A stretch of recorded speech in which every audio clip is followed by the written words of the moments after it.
Chapter 14. Heaving to by counterbracing, speaking, sounding, heaving the log. Counterbracing.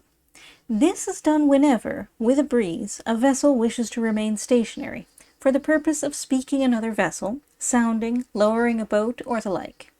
If you do not wish to stop your way entirely, haul up the mainsail, square the main yards aback, keeping the fore and cross jack yards full, and the foresail, spanker, and jib set. If you wish to stop her way still more, back the cross jack yards also, haul up the foresail, and put the helm a-lee.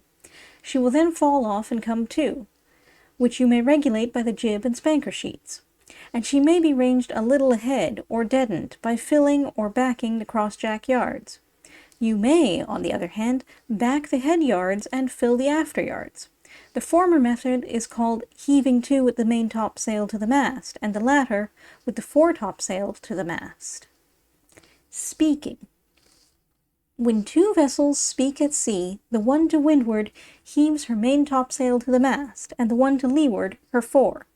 This is in order that the weather one may the more readily fill without falling off, so as to run afoul of the other, and that the lee one may box her head off and keep clear of the ship to windward. The weather one either throws all aback and drops astern, or fills her after yards and shoots ahead. The lee one shivers her after yards and boxes off. If the weather ship comes too near the lee one, before the latter has time to wear, the weather ship squares her head yards, drops her mainsail, braces her cross-jack yards sharp aback, and puts her helm a-weather.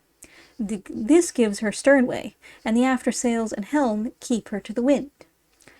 If three vessels communicate at sea, the weather and middle ones back their main topsails, and the lee one her fore. Then, in case of necessity, the weather one fills her after yards and shoots ahead, the middle one throws all aback and drops astern, and the lee one shivers her after sails and falls off. Sounding. The marks upon the lead lines have been given previously, at pages 5 and 6. To sound with the hand lead, a man stands in the weather main channels with a breast rope secured to the rigging, and throws the lead forward while the vessel has headway on. If the depth corresponds with the marks upon the line, as if it is 5, 7, or 10 fathoms, he calls out, "By the mark 5," etc. If it is a depth the fathoms of which have no mark upon the line, as 6, 8, or 9, he calls out, "By the deep 6," etc. If he judges the depth to be a quarter or half more than a particular fathom, as for instance 5, he calls out "and a quarter," or "and a half 5," etc. If it is 5 3/4, he would say "quarter less 6," and so on. To sound by the deep sea lead. Have the line coiled down in a tub or rack, clear for running, abreast of the main rigging. Carry the end of the line forward on the weather side, outside of everything, to the cathead or the spritsail yard arm, and bend it to the lead, which must be armed with tallow. One man holds the lead for heaving, and the others range themselves along the side at intervals, each with a coil of the line in his hand.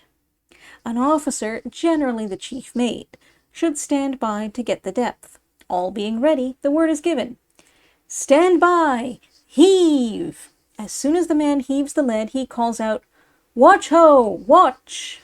And each man, as the last fake of the coil goes out of his hand, repeats, "Watch ho! Watch!"